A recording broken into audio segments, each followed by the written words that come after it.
And I think there's something about actually having the courage to go and meet people who are suffering in a way that you're not suffering. Just speak up, this is just going off the top of my head. That is an encounter. And I know certainly that's been my experience of life.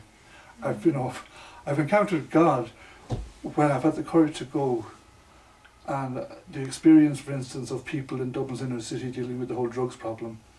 I can think of a particular moment when they needed courage, and I was there, and I just saw it, facilitated to some extent, but and that's when I could say it was like a Baroque ceiling, the clouds opening up, and that it really you had to make sense of those lush Baroque ceilings. You had to not be cliches, This was in a grimy community hall in central Dublin. We don't have those sort of things there, and I could feel this, the clouds opening up and the sun coming down. And it was people just calling out the names of drug dealers who were intimidating the whole community. Courage. That was I am. Well, true. And I think that's why it's important about Christianity to move towards suffering. Actually, yes, the sort of thing you were talking about. Yes, that's. That's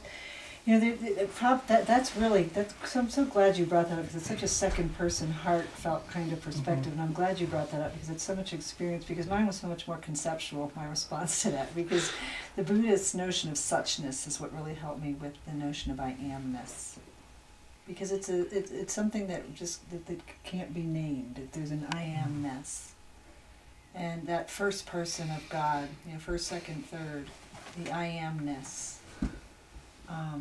That we want to, that the tendency, the desire is to put concepts and names on it.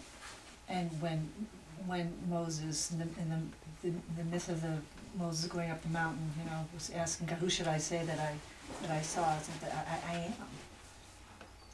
And that notion of I amness inside of ourselves. There's a Leonard Cohen song which is really lovely, and it's called "Who by Fire." And you might look it up, it's really good, but it goes, who by fire, who in the water, who in the desert, who in the storm, whom shall I say is calling, and then each verse goes, but they get more and more modern, so it's who by heroin, who by, and in the end it's every person, and every person in the situation that they're in, and then whom shall I say is calling, which is what Moses said, and it just points to that original revelation of Yahweh to the Jewish people, but then that we're all called, and we all have the divine within. So it's lovely. Yes, and it's that encounter with suffering, or someone who just, and sometimes it's not, and suffering doesn't always imply going into the drug-addicted neighborhoods of Dublin or in El Salvador. I mean, I see a lot of suffering in the women, the groups that I facilitate, and they may come from affluence. It's just some sort of encounter with someone in pain. For me personally, it's often where I see I amness. One thing I've got a comment I want to make is, probably for the last 15 years or so, I've just had a lot more appreciation for Catholicism, my faith. And part of it is, when I look at, studying Qigong or Buddhism or different things, they're not mine. They don't come out of the roots of my psyche and my family. And there's something really beautiful about touching back into Catholicism, whether it's studying St. John or, even the Enneagram has this very Western, my culture, my people, my logos of my culture, and it comes through, and there's this feeling of owning it, like this is my tradition. And, what's been healing in that is, and I was feeling this tonight in Mass, Edmund, so thank you. The different layers in the Catholic tradition, and that to me, it's a true revelation because it's infinite in the sense that it does point you to the One, or to the Absolute, or to the Father in that sense. And it's a vehicle for me in that sense. And yet, like my mom or my grandma, they're on a different place, and it's important to them. It's made them good people, and it's this beauty thing, and yet I can read St. John of the Cross and see something different than my mom would, or study Hildegard, or understand the concept of sin or passions. And then also what's been beautiful about that is, as a therapist, like really appreciating the terminology and the precision that comes from the theology. like sin. Like I love the term, and I don't see it in a sense of being guilty or shameful of original sin. I see it, as the sense of off the mark and the neurosis of the psyche and how it works and the suffering that comes from that, and how that separates my own being from the truth. It's my own obscuration in that sense. And so there's this just, it's fun on that level. Not too many people I can talk to about that because they don't get it, and we get an argument about sin. It's almost like first there was a mountain, then there is no mountain, then there is a mountain. First I believe in sin, then I didn't believe in it, now I do, but from a totally different understanding. And it's just been, grateful too to be, in a teaching that will explore Catholicism when it's appropriate. Like St. John of the Cross knows spiritual poverty better than Buddha. Like the language, the teaching, that's where we go to learn about spiritual poverty. If I'm going to learn about meditative practices, I go to Buddha. And there's a beauty in that and an appreciation of the tradition, that I come from. And just, the last thing that just feels good, I think, as an American and Westerner, it often I feel rootless in a lot of ways. Like I'm not from Utah. My people aren't originally from America, and there's this sense of like, who are we? And yet in Catholicism, at least we've had that for a while, and at least it's our art, and it's come out of our own psyche, and it's come out of our own expression of God and life, and there's something rooting in that. I'm just feeling that today, and maybe it's my family in town, or turning 40 2 days ago, or something. But and I don't know, I don't feel conflictual about it. But Adam and I were talking today, and the danger of having more than one path. I remember a teacher saying, when you die, it can be a conundrum because you don't know which way to work with the death process.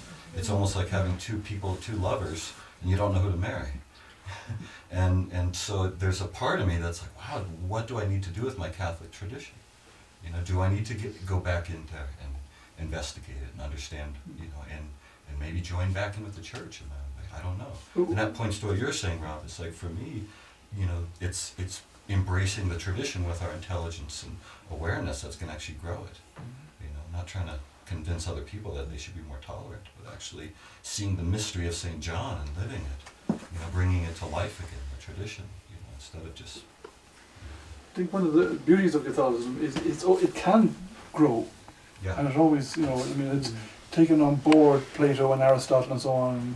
It's in a positive sense made it its own. And I believe that's happening now in the same way it's reaching out to. It can't not do that. Yeah. It can't not learn. I mean, it's be unfaithful to itself if it doesn't learn from every encounter of often every it doesn't other. seem that way Yeah. when you grow up Catholic or from the outside. Yeah. It feels very rigid. I got a uncle that, a priest uncle that blasted me for doing yoga and meditation. And then I got, great aunts that are Franciscan nuns that think meditation's wonderful and pat me on the head for it. So And this is but totally there's- Oh, I definitely Well, what's so That's right. to me, what's been so lovely is to watch that when women theologians didn't start exegeting scripture probably till about the 1960s. I mean, think of it. Yeah. Almost a 2,000-year-old tradition. That's not to say they weren't experiencing scripture. We read Teresa of Avila or Hildegard, they were experiencing scripture, but to just kind of do this kind of postmodern overlay. I mean, read Women, Earth, Creator, Spirit. It's by Elizabeth Johnson. Or read any of Joan Chittister's books, and you can start looking at this notion of this feminine experience of God, and all of the sudden, and that's the organic nature for me personally of Catholicism. It's this it's ever growing, and because it's kind of like if we're looking at the United States culture through an integral perspective, we're not going to just dismiss somebody who's not integral or somebody who's not at the level, wherever we are. But it's just saying this is the perspectives they're able to take right now. So at the Vatican, and who knows with the Vatican too? We don't know what it's like on their interiors. Right. We just don't know. But it doesn't. That's one piece. And it's something I've appreciated, like the Mavericks, like B. Griffiths or Big Shikamanda or Richard Rohr. My nunnies, turned into him. And it's like they're pushing the envelope while staying within the tradition. It's like, how do they do that? Like, how does Richard Rohr stay in the church? And yet he's pushing it, and it's beautiful. There's this almost like, it's like growing pains or something like that. And just talking today, it was just beautiful. All the different, orders, and just hundreds and hundreds. And so, I didn't have the same kind of appreciation until tonight of the organic nature of Catholicism, and that it has so many different faces. And so many different ways of looking at, at the one and interpreting Christ. I think one of the figures in the Gospel I very attracted to was Peter, not because he was, named as boss, it's because he was a bungler and put in the position he was put. But it's extraordinary. There's 2 moments where he got things seriously right. Every other moment he was making a mess of it. It's true. And the 2 moments were, one, you are the Christ. That's the first moment. And then after he's making a mess all the time, until there's another moment, this is for the whole world. This isn't just for Israel. The other 2 moments he got it right. Every other moment he got it wrong. But He's got those 2 right. Got those 2 right, which is a good start. Of all the ones he got right. Yeah. But bungled all around the place. That's beautiful. Between all, even like Paul, dealing with Paul, he came off the worst of that, rightly so. So I think that's a kind of the thing in germ, to see that,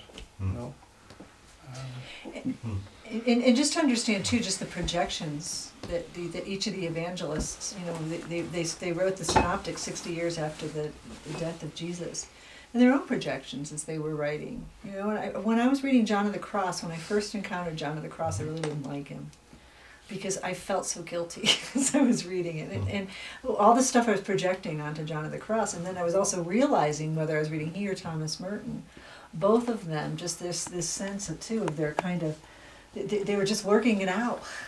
And I realized, I was projecting my own sense of flawedness onto them. So there are all of these, and that's what you start to realize of this lived experience, that, Jesus just carries so many projections of the lived experience. Well, it's like you could say Christianity is the West's way of trying to work it out. This is the best we've done. This is our art. This has been our art and our science. It's noble in that sense. Yeah, and it's alive. It is. It's alive. I really appreciate your point, and when I look at my own story, if I look back about 100 years, which is about as far back as I can say that this is directly where I begin in some sense. So my great-great-grandfather saw that the war was brewing in Europe, and he came from Croatia to Alberta. In 2008, he sent for his eldest son, who sailed on the Titanic in 1912 and died. He would have been 3rd class. He never would have had a chance to get off the boat. And then the war broke out in 1914. Croatia was on the wrong side of the war. And my great-grandmother, died early in that influenza pandemic. So that left my grandma and her 5 younger siblings, and my grandma was 13. So in wartime Croatia, on the wrong side of the war, no way to contact the father. She had to raise 5 kids at 13. So my dad and I went over in '97 to that town, and my grandparents had never gone back. They just wanted to cut all ties. But my dad and I went back to retrace their steps, and went back to the little village that she was from, and we sat in the pews of the church where she would have gone to. And he pointed at the pews and he said, "This is where you get your faith."